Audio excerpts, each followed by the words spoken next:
Boa noite, irmãos. A graça e a paz do Senhor Jesus. Amém?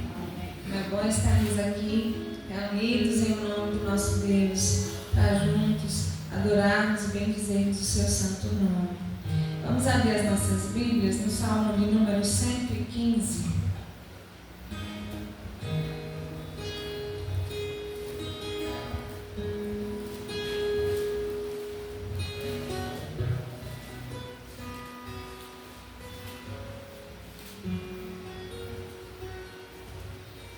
Salmo 115 diz assim: Não a nós, Senhor, não a nós, mas ao teu nome da glória, por amor da tua misericórdia e da tua fidelidade.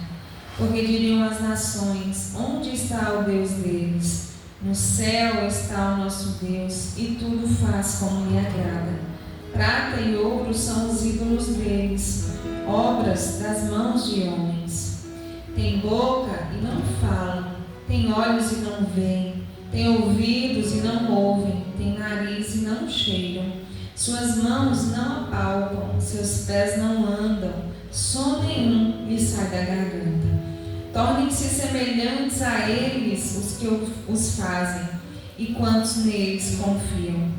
Israel confia no Senhor, ele é seu amparo e seu escudo. A casa de Arão confia no Senhor, ele é o seu amparo e o seu escudo. Confiam no Senhor os que temem o Senhor, ele é o seu amparo e o seu escudo. De nós se tem lembrado o Senhor, ele nos abençoará. Abençoará a casa de Israel, abençoará a casa de Arão. Ele abençoa os que temem o Senhor, tanto pequenos como grandes. O Senhor vos aumente bênçãos mais e mais sobre vós e sobre vossos filhos. Sede benditos do Senhor, que fez os céus e a terra. Os céus são os céus do Senhor, mas a terra deu a ele aos filhos dos homens. Os mortos não louvam o Senhor, nem os que descem à região do silêncio. Nós, porém, bendiremos o Senhor, desde agora e para sempre. Aleluia. Amém.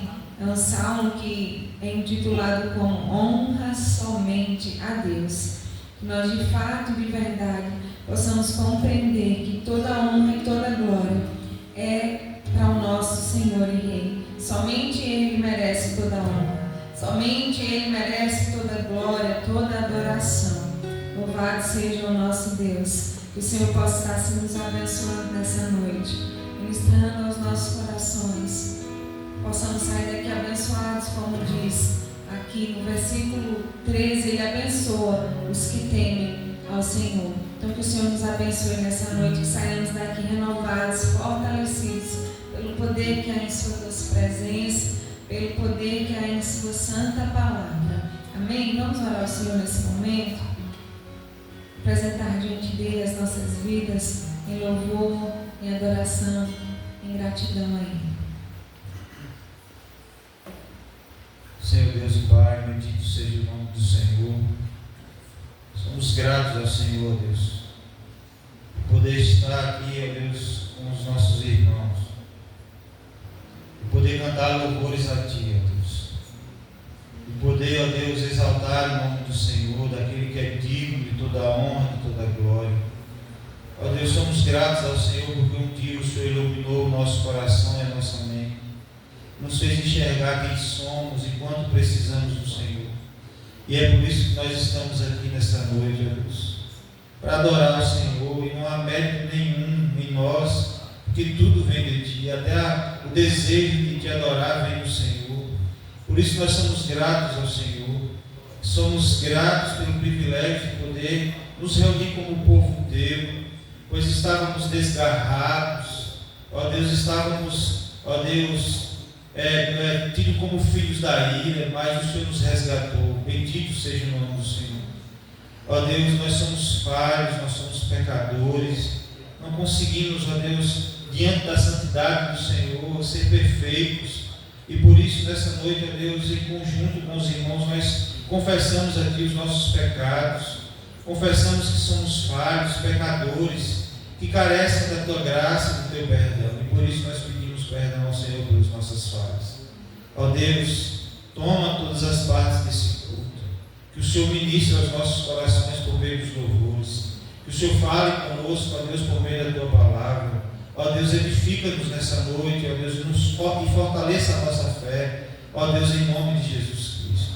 Essa é a nossa oração que fazemos nesse lugar. Amém. Amém. Vamos adorar o Senhor.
Só Ele merece todo louvor, toda exaltação.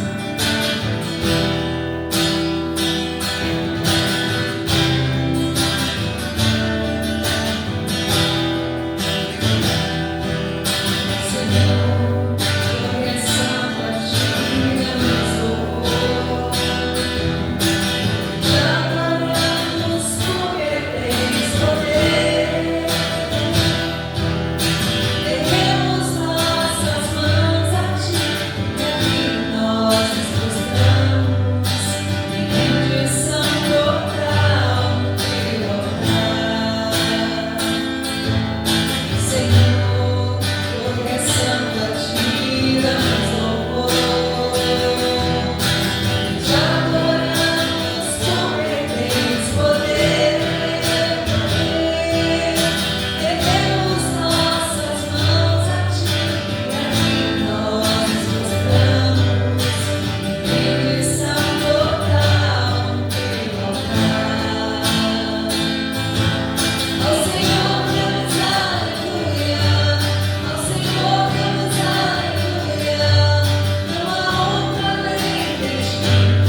Boa noite, irmãos, graças e paz. Vamos abrir a palavra do Senhor no livro de Miqueias,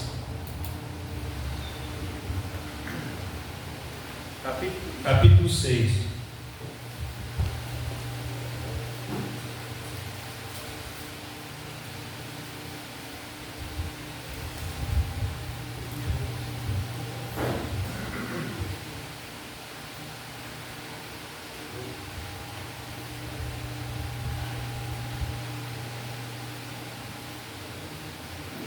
Miqueias fica os profetas menores, já chegando, Miqueias capítulo 6, já chegando no Novo Testamento. Miqueias, Naum, Abacuque.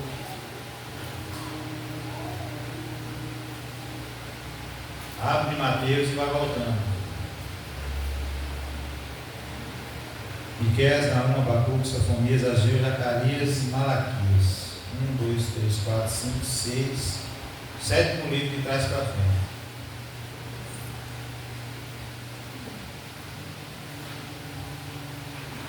Capítulo 6.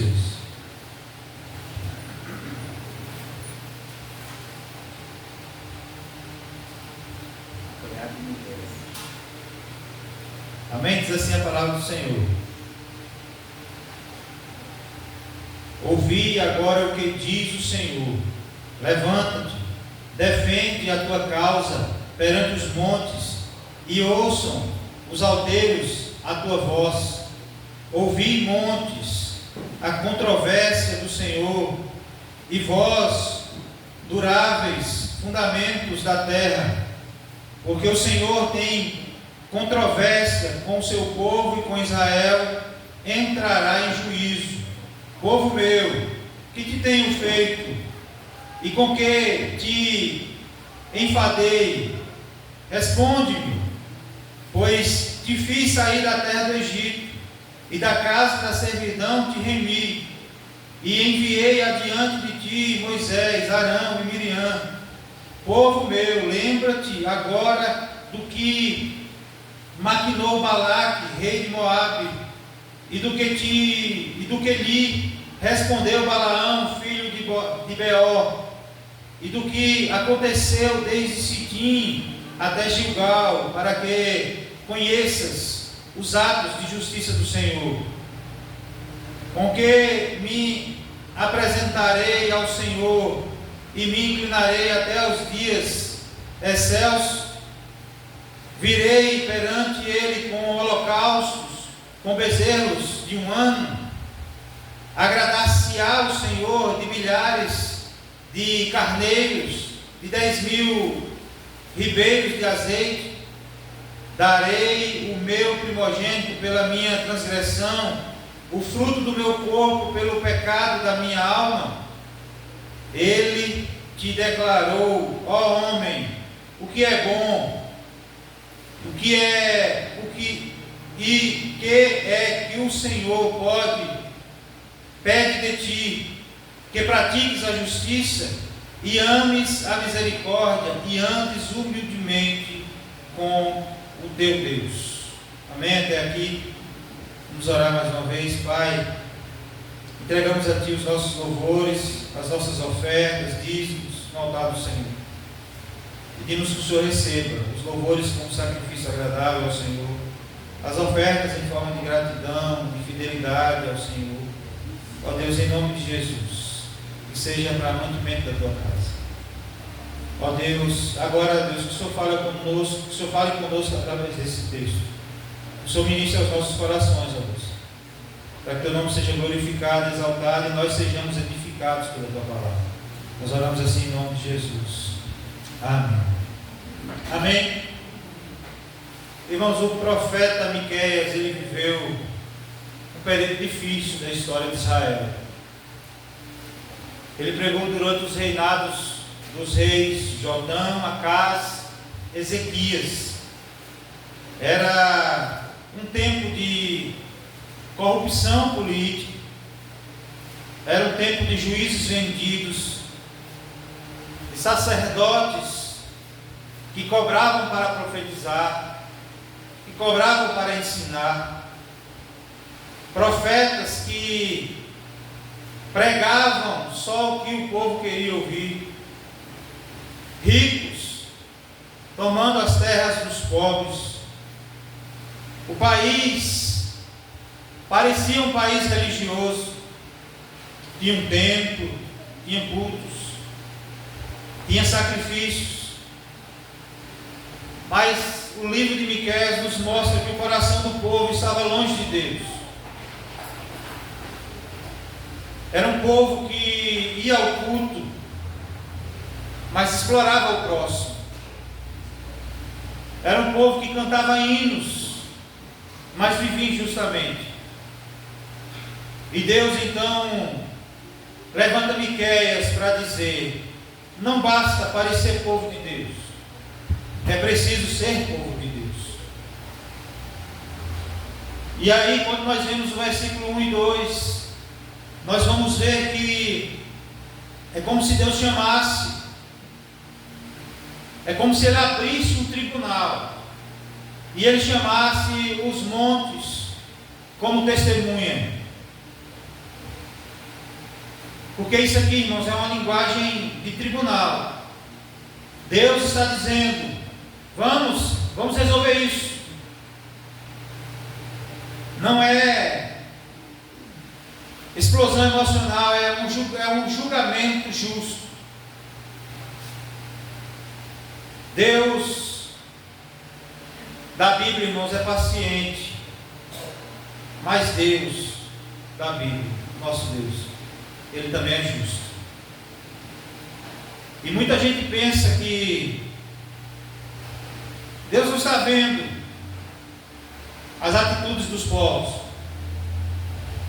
Muita gente pensa que porque está todo mundo fazendo, eu posso fazer e não há problema nenhum. Tem muita gente pensando sobre Deus que não dá nada viver na prática do pecado. Mas nós aprendemos, irmãos, que Deus vê o jeito que nós tratamos a família, Deus vê o jeito que nós trabalhamos, Deus vê o jeito que nós falamos, Deus vê o que nós fazemos no nosso íntimo, Deus conhece os nossos pensamentos, Deus conhece o nosso coração. Eu não tenho a capacidade de conhecer o que passa na mente de vocês, nem no coração de vocês, mas Deus conhece. Como João Calvino diz: nada está oculto diante daquele que julga com perfeita justiça. O que nós podemos entender com isso? Pode esconder dos líderes, pode esconder da esposa, do marido, mas não de Deus.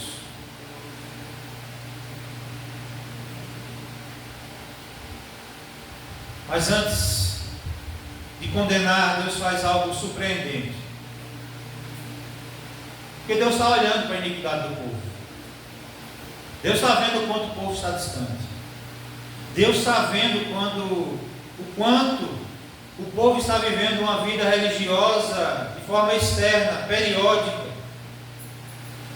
mas não vive isso na prática, não guarda isso dentro do coração, não leva para casa, não leva para a escola, não leva para um ambiente de trabalho, porque vive numa vida religiosa.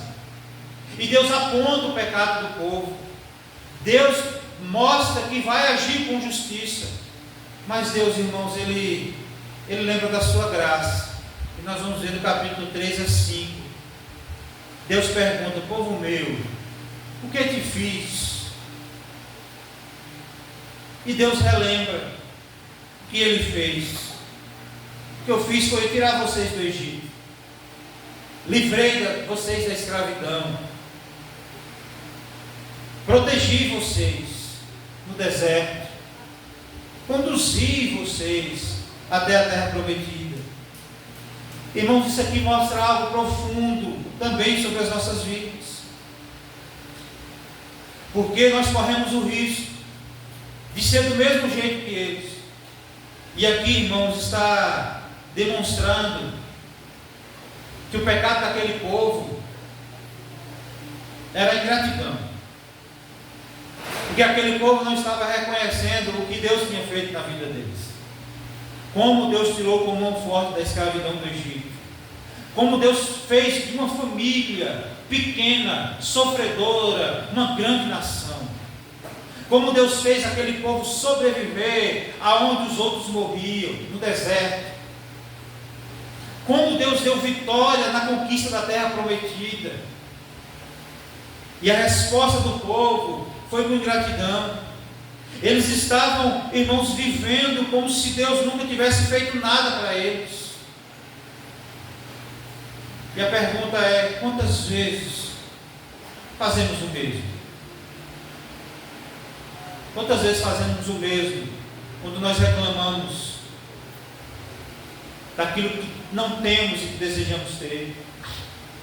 Quando nós reclamamos da nossa família, quando nós reclamamos que aquilo que nós desejamos Ele não deu. Mas, irmãos, Deus já nos sustentou e nos sustenta, já livrou nossa família de tantos perigos. Quantas orações o Senhor já ouviu e já respondeu. Mas muitas vezes, irmãos, nós estamos focados nas orações que fizemos e Ele não respondeu do jeito que nós queríamos. Mas quantas orações o Senhor já ouviu e já atendeu?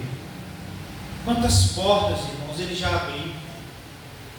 Posso dizer também quantas portas Ele já fechou, porque Ele sabia que aquela porta não era uma porta que Ele queria para nós, porque a vontade dEle é melhor do que a nossa. Quantos pecados o Senhor já não nos perdoou, irmãos? Aquele povo vivia numa ingratidão, pois não reconhecia o que Deus tinha feito por eles. Nós podemos correr o risco de viver dessa forma, não reconhecendo o que Deus tem feito por nós. Nós olhamos e se fizermos uma reflexão das nossas vidas, nós vemos o quanto Deus fez pelas nossas vidas, o quanto Deus nos livrou, mas mesmo assim, muitas vezes corremos o risco de vivermos friamente. O problema espiritual quase sempre começa quando nós esquecemos o que Deus fez. Como diz Herman Bavinck, o esquecimento da graça gera frieza espiritual. Quem esquece o favor de Deus começa a viver como se Deus não existisse, ou como se Deus não fizesse nada por ele. Era assim que o povo de Israel vivia. É assim que nós corremos o risco de muitas vezes estar vivendo. E a gente vai ver, irmãos, no versículo 7, no capítulo 7, no versículo 7 do capítulo 6 e 7, a gente vai ver que o povo responde com a religião externa.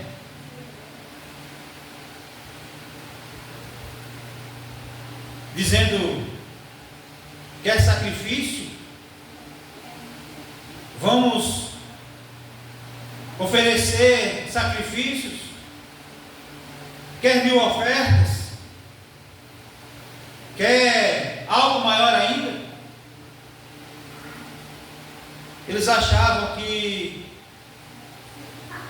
poderiam compensar o pecado com ritual religioso. É como alguém que vive errado a semana inteira e acha que o culto resolve tudo. De segunda a sábado eu sou dono da minha vida, faço dela o que eu quiser. Domingo eu vou para a igreja e me santifico. Tem muita gente vivendo assim, irmãos. Tem muita gente vivendo assim. E a vida do servo de Deus, ela não se resume num domingo. Ela não se resume num dia de culto. E aqui o texto nos mostra que Deus, Ele não está à venda. Não se compra Deus com oferta. Não se compra Deus com dízimos. Não se compra Deus com promessas de arrependimento, mas da boca para fora, sem uma resposta no coração e nem na mente. Não se compra Deus com emoção, chorando no dia de culto, se derramando em lágrimas, mas quando sair da porta para fora, esquece tudo que passou aqui dentro. A religião externa é muito confortável, irmãos, porque a gente consegue enganar as pessoas, a gente consegue demonstrar para as outras pessoas o quanto religiosos nós somos.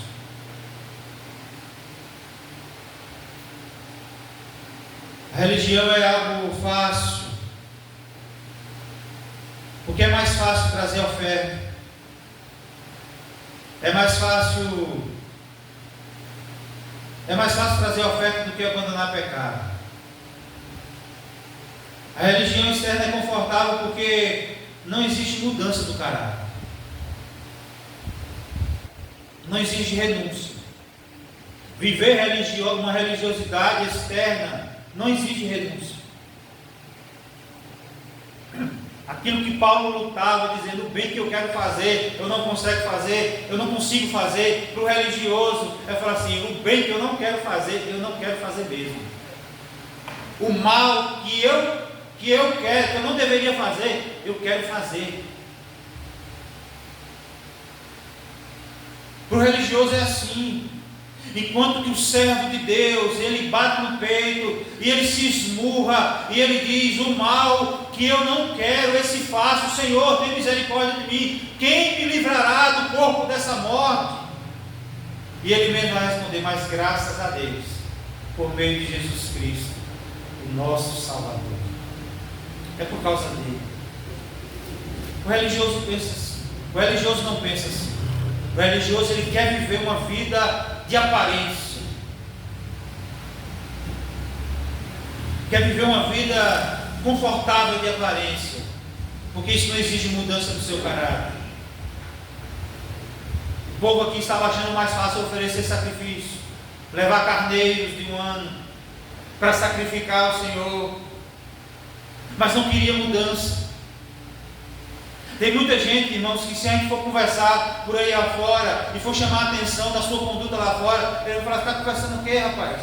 Eu dizimo lá, eu oferto lá na igreja. Está virando moda, gente que quer viver do jeito que quer, indo nas igrejas e dizimando um dízimo gordo, para poder. E tem muitos pastores que estão gostando disso, porque acham conveniente, mas não vê mudança na vida das pessoas. Mas e daí, que ele não vê mudança? Você acha que eu vou falar alguma coisa com ele? Ele está trazendo um dízimo gordo. Tem irmãos que estão indo em igrejas com um dízimo gordo, irmãos oferecendo e falam assim: o que é que você tem para mim aí? Porque eu tenho um dízimo de 100 mil reais todos os meses, o que é que você tem para mim aí? Os pastores que se corrompem falam assim: eu tenho um lugar cativo para você aqui, você vai ser líder comigo, senta aqui.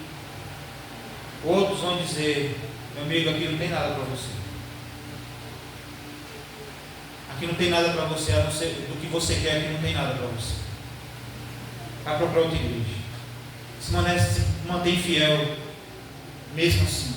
Mas está na moda agora, porque as pessoas acham, irmãos, que acham mais fácil trazer ofertas, trazer sacrifícios, do que abandonar pecado, do que obedecer a Deus. John Owen, ele vai dizer: o homem prefere multiplicar cerimônias a mortificar o pecado. É mais fácil fazer algo religioso do que mudar o coração. Irmãos, Deus não quer só sua presença. Deus quer sua transformação. Deus não quer teatro. Deus quer verdade. Deus não quer uma vida de imitação de crente. Deus quer verdade. Não só nas palavras, mas nos sentimentos. Amém? O que Deus realmente quer? Você já parou para pensar nisso?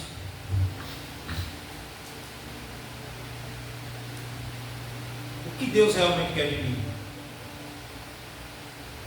Já parou no espelho assim e falou assim, olhou para sua cara mesmo? Deus, o que o Senhor quer de mim? A palavra de Deus nos ensina isso. No verso 8. Porque aqui é o coração do texto. O verso 8 é o coração do texto. Porque Deus já disse o que quer. Não é segredo. Não é mistério. E nem é complicado. O que Deus quer. O texto vai dizer o que? Verso 8. Ele te declarou, ó homem, o que é bom, o que o Senhor pede de ti. Que pratiques a justiça, que ames a misericórdia, que andes humildemente com o teu Deus. Praticar a justiça. O que é isso? Praticar a justiça é ser correto nos seus negócios, na sua vida. Praticar a justiça é ser honesto com as pessoas ao seu redor. Praticar a justiça, irmãos, é ser íntegro. Não é apenas ser assim diante das pessoas, mas ser assim mesmo quando ninguém está vendo. Praticar a justiça exige todo o nosso tempo. Não é só aqui na igreja, é no trabalho. Praticar a justiça, irmãos, é nos negócios, é no meio da família. É isso que Deus quer de nós. Uma mudança de caráter a ponto das pessoas verem essa mudança.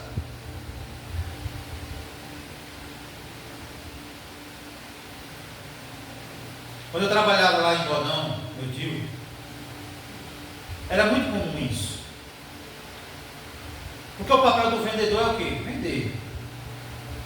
E a arte de vender, muitas vezes, é fazer você comprar aquilo que a pessoa, aquilo que você não quer comprar. É o outro fazer, o vendedor faz, às vezes, você comprar aquilo que você não precisa. Tem um vendedor que passa na rua vendendo cadeira, tipo palha, mas não é palha, é um material sintético.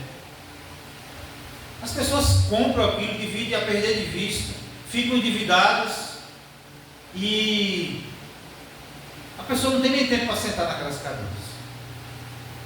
Ou às vezes os filhos estão sentados, ela manda sair, que estão vai acabar com as cadeiras, vai esticar as cadeiras. Sai daí, menino. Não senta não. Não precisa. Se não senta, se não tem tempo para sentar lá, não precisa. E o vendedor não está nem aí para isso. Ele quer vender, ele quer ganhar a comissão dele. E não importa quem está comprando, se tem dinheiro, se não tem, se vai se endividar ou não, o problema é de quem está comprando. Mas quando eu trabalhava no Godão, chegava todo tipo de gente. Meu papel era vender, e às vezes as pessoas não estavam satisfeitas com o produto que a gente tinha. Ela falou, ó, lá em tal loja tem um que eu gostei. Eu falei, então eu acho que você deve comprar lá. Às vezes o povo que trabalhava comigo olhava para mim assim, e eu falava assim, não, sabe por quê? Porque você está comprando isso aqui com sacrifício. Isso é difícil para você comprar. É um bem durável, que vai durar muito tempo. Você precisa comprar aquilo que você pode e aquilo que você gosta. Ah, eu tenho um vaso sanitário para vender preto. Aí vai me tirar, ó, que vaso bonito. Era bonito nada, eu já sabia que ele sujava mais do que os outros das outras cores. Porque alguém já tinha comprado e falou, ó, não vale nada, suja mais, aparece mais a sujeira. Aí eu falava assim, ó. Aí falou, é bonito esse vaso, é bonito. O povo diz que é sujador. Eu falava, o povo diz que é sujador. Dá para ficar vendo a sujeira do sal da água e tal. Mas eu gostei, vou levar, então leva. Ah, é sujador, então não vou levar não. Leva não, moço. Lá na loja de fulano tem uns bons lá. Leva lá, vai lá. Porque eu queria ser justo. Eu não queria empurrar qualquer produto para a pessoa sair de qualquer maneira e depois voltar insatisfeito ou tendo que gastar dinheiro de novo comprando o outro. A gente precisa ser isso, irmãos. Eu estou citando um exemplo do que eu pratiquei, do que eu fiz. e em várias outras situações nós precisamos ser justos. Eu já falei aqui, quando eu fui vender meu carro, saí falando os defeitos todos do carro. E esses dias eu encontrei com ele lá no Atacadão, quando eu estava fazendo a compra para o acampamento. Eu encontrei ele no Atacadão e falei, e aí o carro? Ele falou, rapaz, me deu um trabalhozinho. Eu falei, foi mesmo, deu um problema lá, não sei o que. Eu falei, pois é, esse problema eu não sabia. Porque carro usado vai dar problema, tá? O que eu comprei também deu um bocado de problema. Mas aquilo que eu sabia, eu saí falando para ele. Não que tinha esses horrores de defeitos. Mas eu falei, ó, esse sensor de ré não funciona. Desde quando eu peguei estava assim. Irmãos, a gente precisa ser justo nos nossos negócios. Tem muita gente querendo ser esperto. A gente precisa ser justo no trabalho, nos negócios, na família, no meio da sociedade.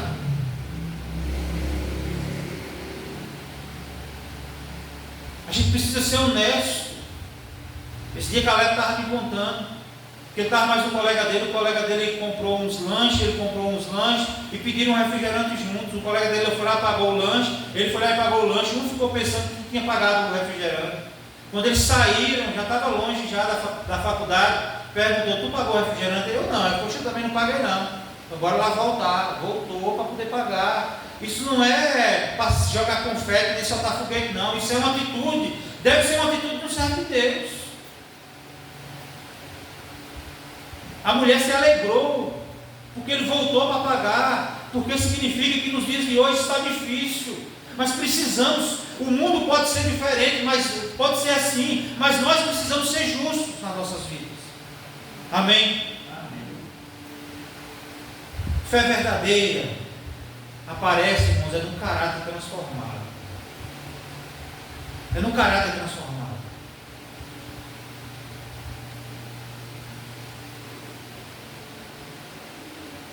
No caráter transformado.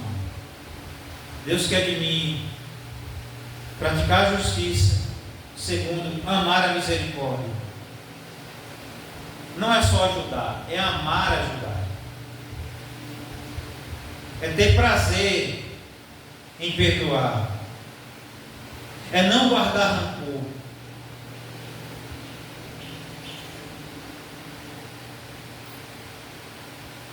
Não é só porque tem gente que ajuda e solta foguete, né? Para dizer que está ajudando. Não é fazer para as pessoas verem. É amar fazer. É mais do que fazer. É amar fazer. O texto está dizendo amar a misericórdia, desejar ser misericordioso.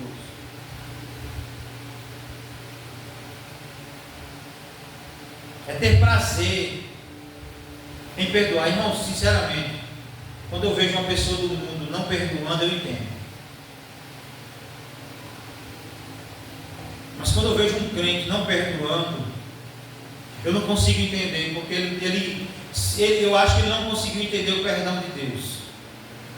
Porque nós não temos capacidade nenhuma de estarmos aqui. Quem muito foi perdoado sabe o poder do perdão. Quem muito reconhece o perdão de Deus. Quem consegue entender o perdão que recebeu de Deus, não consegue reter o perdão. Porque sabe o quanto foi perdoado. O servo de Deus, ele precisa saber o quanto ele foi perdoado, o quanto ele estava perdido e o quanto ele foi perdoado pelo Senhor. Não é esquecer, porque você não esquece, você não tem amnésia, mas é não lembrar sem guardar rancor. Isso é fruto, irmãos, de quem entendeu o perdão de Deus, de quem entendeu o perdão do Senhor sobre a sua vida. Amém? Praticar a justiça, amar a misericórdia e, por último, andar humildemente com Deus. O texto vai dizer: ame a misericórdia e andes humildemente com o teu Deus. Aqui, irmãos, está falando de relacionamento. Relacionamento constante. Não é Deus no domingo. Não é Deus na segunda. Ou na quinta. Só nos dias de culto. É Deus no domingo, na segunda, na terça, na quarta, na quinta, na sexta.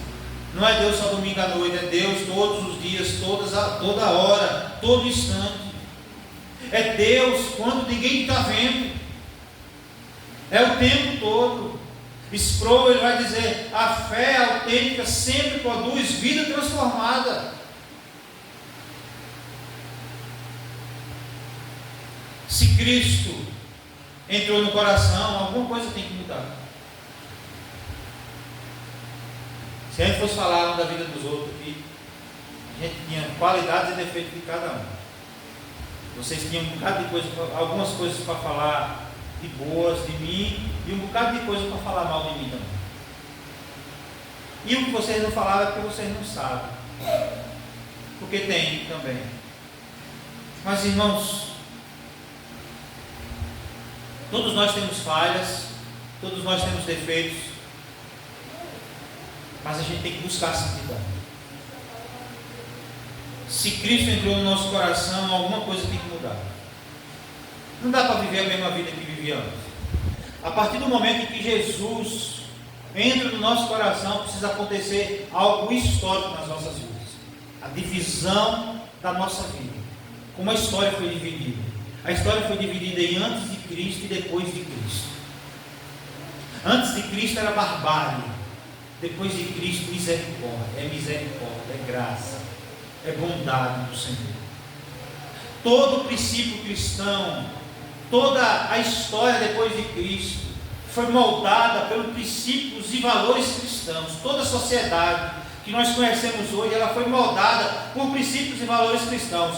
Quando a sociedade entra em declínio em todas as áreas, econômica, social, religiosa, de pensamento, é porque o cristianismo deixou de ser praticado. Os princípios e valores cristãos deixaram de ser praticados. Mas antes disso era barbárie, era guerra, não existia código de conduta, era povos bárbaros contra povos bárbaros, sem pudor, sem coisa nenhuma. O valor cristão dividiu a história. Cristo dividiu a história. Quando ele entra na minha e na tua vida, ele deve causar a mesma coisa. Michel antes de Cristo e Michel depois de Cristo. Amanda antes de Cristo e Amanda depois de Cristo. Uma vida transformada. Antes uma vida totalmente distante de Deus, vivendo no pecado, na prática do pecado. Agora não. Uma nova criatura, vivendo a vontade de Deus, procurando conhecer a Deus e satisfazer a vontade de Deus, não a vontade da carne, esmurrando a si mesmo, não querendo fazer mais a sua própria vontade, mas agora fazendo a vontade de Deus. Cristo deve dividir a nossa história, assim como dividiu a humanidade, irmãos. Eu gostaria de concluir fazendo a mesma coisa que eu fiz naquele texto de Juízes. Porque se formos honestos, ninguém cumpre esse texto do versículo 8 perfeitamente. Ninguém cumpre perfeitamente. Precisamos buscar cumprir. Mas a verdade é que nós não cumprimos o tempo todo. Nem sempre somos justos. Eu citei um exemplo meu de justiça, mas nem sempre eu sou. Nem sempre somos misericordiosos. Nem sempre nós somos humildes com Deus. Nem sempre queremos estar com Deus.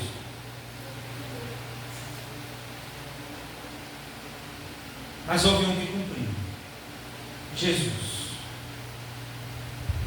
Ele viveu a justiça perfeita. Ele foi misericórdia, a misericórdia encarnada. É por causa dele que nós não estamos perdidos. Ele andou em perfeita obediência. E na cruz, ele sofreu o tribunal que era nosso. O castigo que nos traz a paz estava sobre ele. Pelas suas feridas nós fomos sarados. E agora, irmãos, quem confia nele é perdoado. Irmãos, que maravilhoso isso. Quem confia nele é declarado justo, sem mesmo sequer praticar a justiça plenamente. É declarado justo porque pela justiça dele é que nós somos considerados justos. Quem confia nele é perdoado, é declarado justo e começa a ser transformado. John Murray, ele vai dizer: a santificação é fruto inevitável da união com Cristo. Inevitável. Primeiro ele salva, depois ele muda, depois ele transforma e depois ele santifica. Por isso, irmãos, é inevitável, quando nós nos unimos a Cristo, que a santificação não venha, que essa transformação progressiva, diária, constante, até o fim da nossa vida ela aconteça. É inevitável que ela não aconteça, que ela aconteça. Não há como ter a vida em Cristo e não ter sua vida transformada. Irmãos, Deus vê a nossa vida. Deus conhece cada passo nosso. Tudo aquilo que se passa na nossa mente. Mas Deus lembra, Deus vê, Deus lembra a sua graça sobre nós. Deus rejeita a aparência, mas Deus exige um coração transformado. Eu gostaria que você baixasse sua cabeça.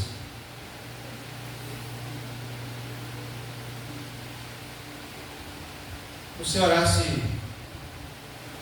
para você e orasse a respeito disso.